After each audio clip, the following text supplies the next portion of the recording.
السلام عليكم ورحمة الله تعالى وبركاته تلاميذي الأعزاء. Dans cette séance,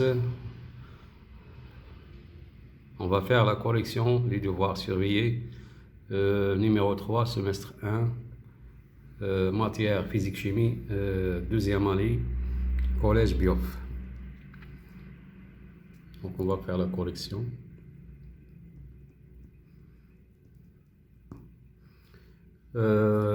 Exercice 1, complétez les phrases suivantes en utilisant les mots suivants. La masse, transformation, égale, atome, molécule, produit, nombre. Lors d'une transformation chimique, il y a la conservation, ou bien il y a la conservation des atomes.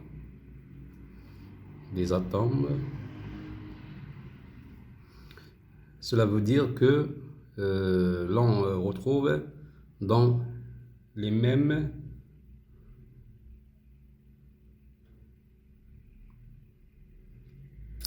ou bien dans les produits,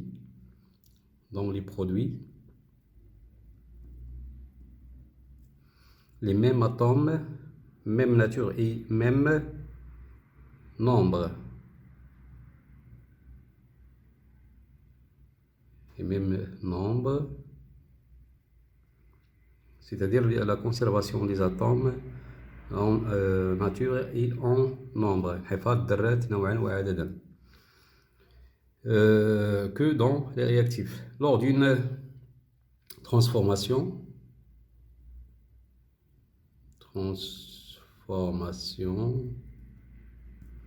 les atomes présents dans les réactifs s'assemblent pour former de nouveaux molécules, les produits, de nouvelles molécules,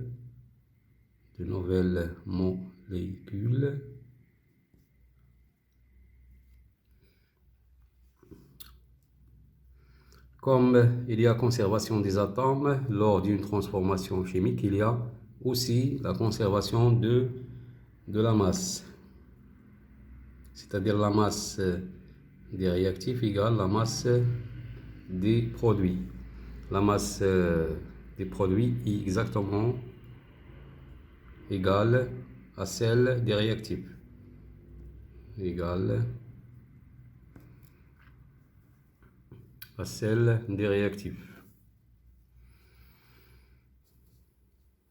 Deuxièmement, répondez par vrai ou faux.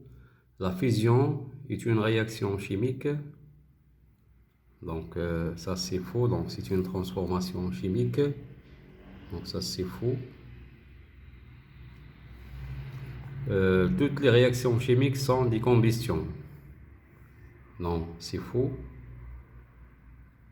Donc par exemple la réaction chimique entre le fer et le soufre,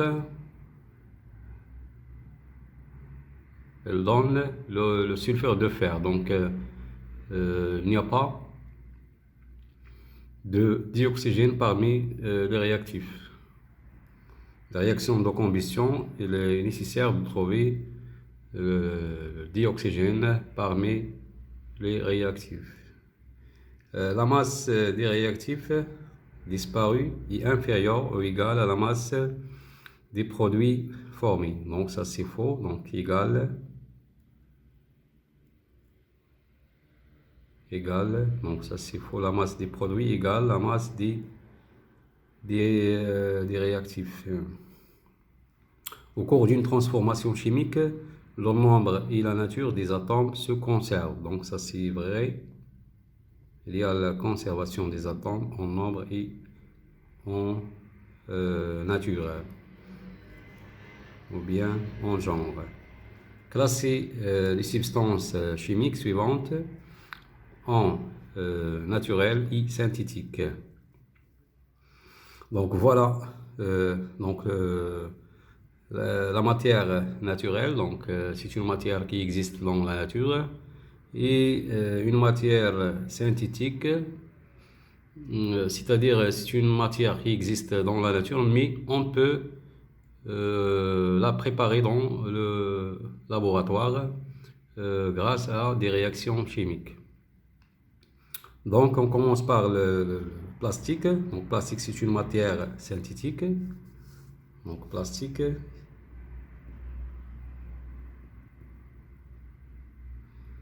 L'air. Donc, l'air, c'est naturel. Le verre. Donc, le verre,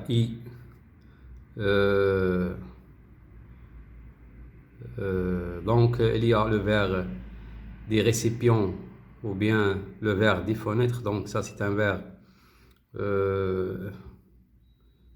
synthétique, mais on trouve le verre dans la nature comme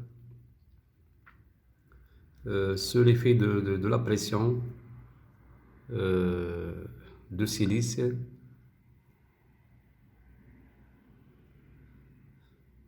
Donc l'air ou bien donc le verre, on peut classer le verre parmi les substances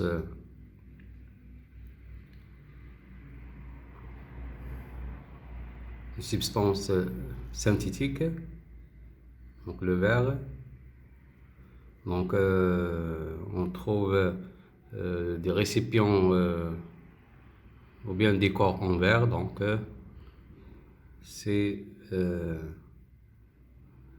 donc ce sont des verres synthétiques. Le sang, donc le sang, donc il est naturel. On ne peut pas préparer le sang dans le laboratoire. Donc l'eau, donc c'est une substance qui est naturelle. On peut aussi préparer l'eau grâce à des combustions, par exemple la combustion du butane. Donc on trouve l'eau, c'est un produit parmi les produits de cette réaction. Donc l'aspirine, donc c'est une matière synthétique. L'aspirine. Le papier aussi. L'encre du stylo, donc l'encre de stylo.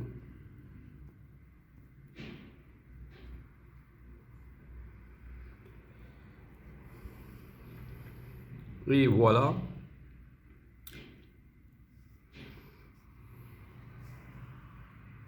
Exercice 2.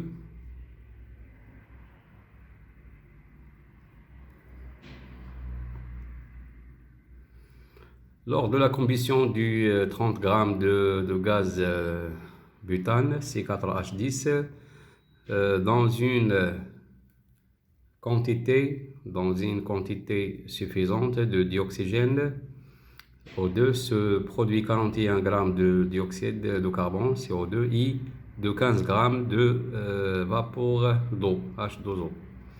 La combustion du butane, dans ce cas, est-elle complète ou incomplète? Justifiez la réponse.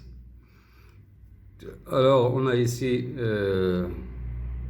la combustion se fait dans une quantité suffisante de dioxygène, donc c'est une réaction ou bien c'est une combustion complète. Donc la combustion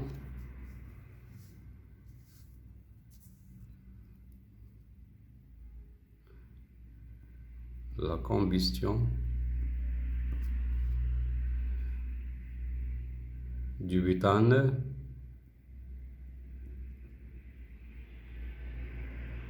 est complète car il se fait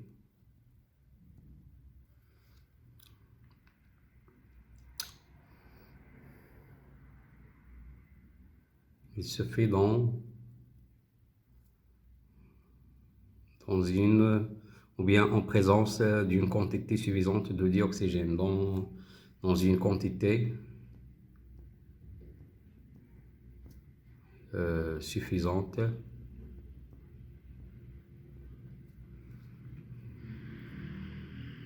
de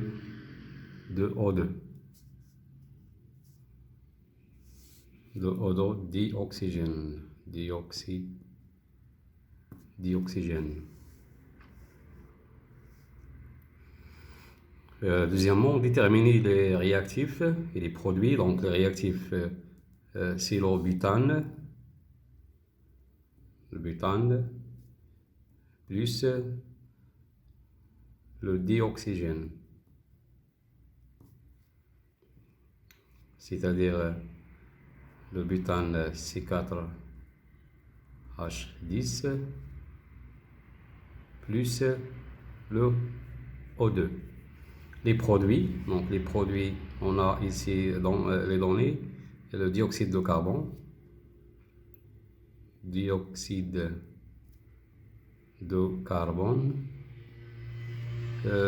plus l'eau, la vapeur d'eau, donc plus l'eau, donc CO2 plus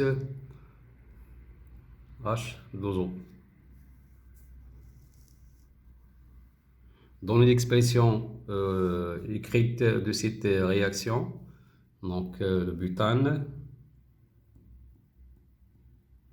plus le dioxygène, elle donne le dioxyde de carbone ou bien le gaz carbonique plus l'eau.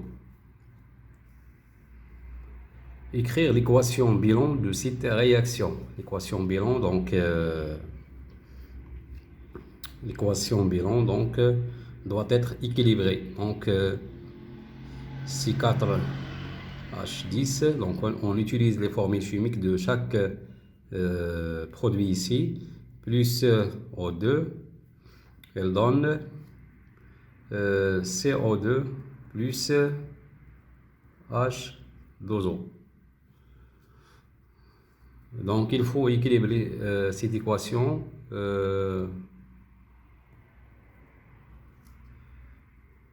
il ne faut pas laisser comme ça. Donc cette équation est fausse. Donc on va commencer par le carbone. Donc on a ici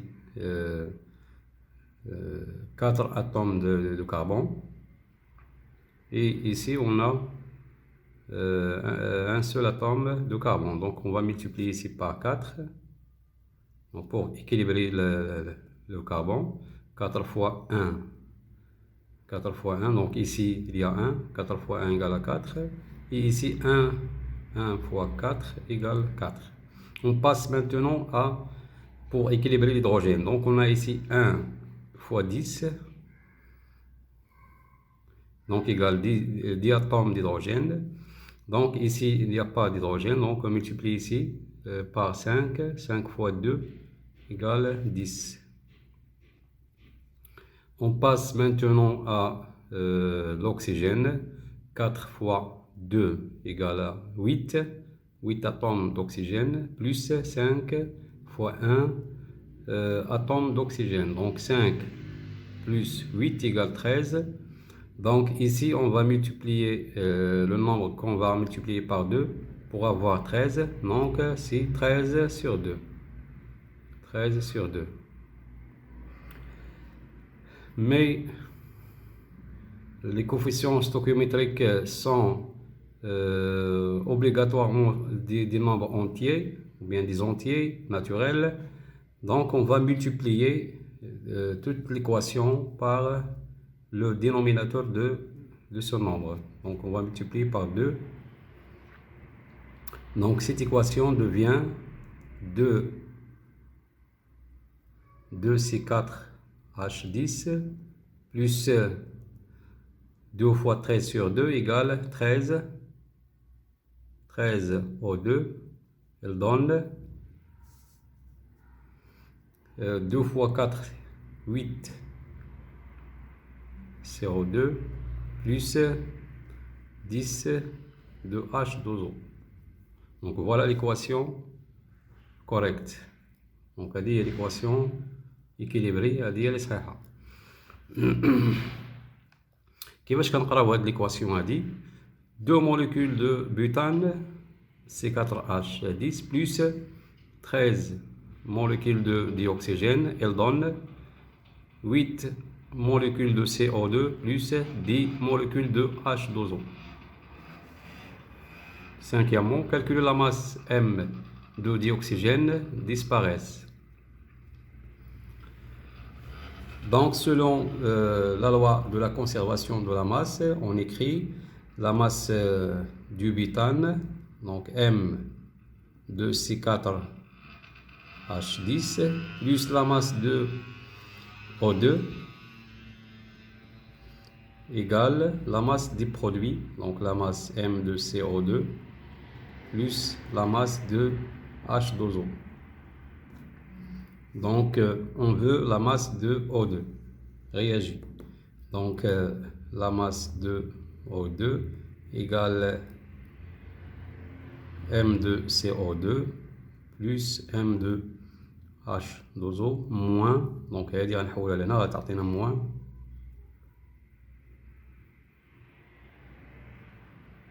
moins M de C4H10.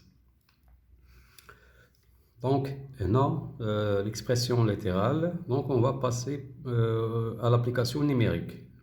M de O2 égale la masse de CO2 dans les données, donc il y a est égal 41 grammes plus M de H2O égale 15 grammes moins 30 grammes. Donc égale 46 moins 30, 46 grammes moins 30 grammes égale 16 grammes. Donc ça c'est M de O2. Réagit. Donc on passe à la partie B, équilibrer les équations suivantes. H2 plus L2 donne HCl. Donc on va commencer par l'hydrogène. Donc on a ici 2 atomes d'hydrogène, 1 fois 2. Ici on a 1. Donc on va multiplier par, ici on va multiplier par 2. Donc 2 fois 1 égale 2. Et le chlore, 2 fois 1, donc ça c'est Cl. Ça c'est Cl. 2 Cl. Et ici on a 1 fois 2. Donc 2 atomes de Cl. Donc cette équation est équilibrée. On passe à l'équation suivante. On a ici un atome de fer, 1 fois 1. Et ici on a 1 fois 3, donc égale 3. Donc on va multiplier ici par 3. Et on équilibre le fer. On passe à l'oxygène. Donc on a ici 1 fois 4 égale 4 atomes d'oxygène. Donc on va multiplier ici par 2 fois 2 égale 4. Donc 2 fois 2 égale 4. On passe à l'équation suivante. Donc CH4 plus O2 et donc CO2 plus H2O. Donc on a ici un atome de carbone et ici un atome de carbone et 4 atomes d'hydrogène. Donc on va multiplier ici par par 2, pardon, ici par 2. Donc 2 fois 2 égale 4 et ici 1 fois 4 égale 4. Donc l'hydrogène est équilibré. On passe à l'oxygène. On a dans les produits 1 fois 2 égale 2 plus 2 fois 1 égale 2. Donc 2 plus 2 égale 4. Donc on va multiplier ici par 2 pour avoir 4 atomes. Donc 2 fois 2. Donc on passe à la dernière équation. Na plus Cl2 donne NaCl. sodium plus le dichlore, il donne NaCl. Donc, on a ici deux atomes de chlore, et ici on a un atome. Donc, on va multiplier ici par 2. Donc, on a ici deux atomes de sodium, 2 dire Na, 2 fois 1 égale 2. Donc, on va multiplier ici par 2, comme ça.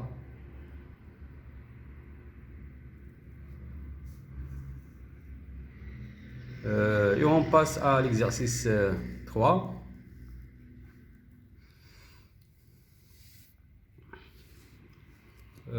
Observez le schéma ci-dessous et répondez aux questions suivantes. Donc voilà le schéma. Donc il y a une expérience de la préparation d'un gaz. Voilà. Donc on mélange l'eau oxygénée avec le permanganate de potassium acidifié. Donc on va produire un gaz qui tend vers un tuba ici. Donc quel gaz est recueilli dans le tuba ici? Donc d'après le cours, on prépare le dioxygène. Le dioxygène, O2. Donc ce gaz est-il obtenu directement de l'air ou suite à une réaction chimique? Donc suite à une réaction chimique. Donc O2 obtenu suite à une réaction chimique entre H2O2, l'eau oxygénée, et plus le permanganate de potassium. La solution de permanganate de potassium, c'est-à-dire K plus Mn en 4-. Donc ça, c'est une solution de permanganate de potassium. Ce gaz est-il naturel ou synthétique? Donc ce gaz est synthétique car il est préparé suite à une réaction chimique. Donc ce gaz, donc le gaz obtenu est synthétique car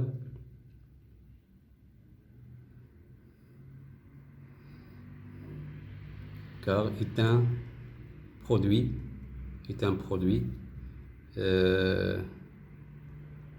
d'une réaction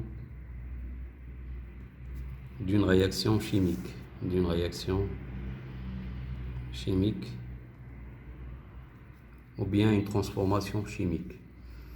Quel test utilise-t-on pour identifier ce gaz? Donc pour identifier ce gaz, lorsqu'on introduit une allumette incandescente dans le tube à essayer contenant le gaz, la combustion se ravive.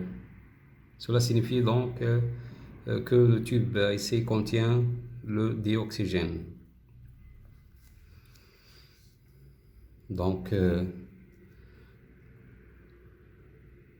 lorsqu'on introduit une allumette, incandescente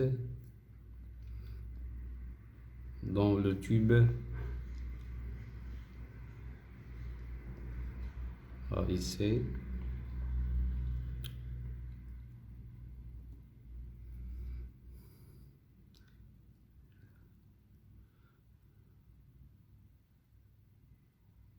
Contient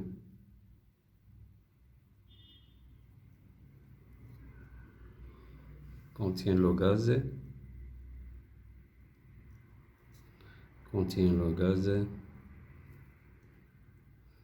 la combustion se ravive يعني غتوهج أكثر se ravive. Cela signifiait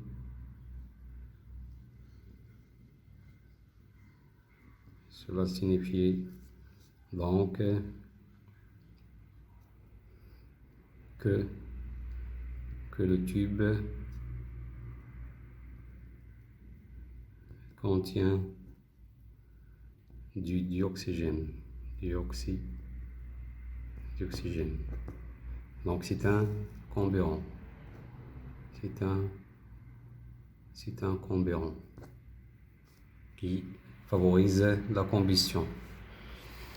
إذا نتمنى لكم تستفدوا من هذا التصحيح هذا كاستعداد للفرض المحروس الثالث. اللي عنده شي تعقيب أو إضافة يكومونتي في الفيديو. وشكرا على انتباهكم وإلى اللقاء.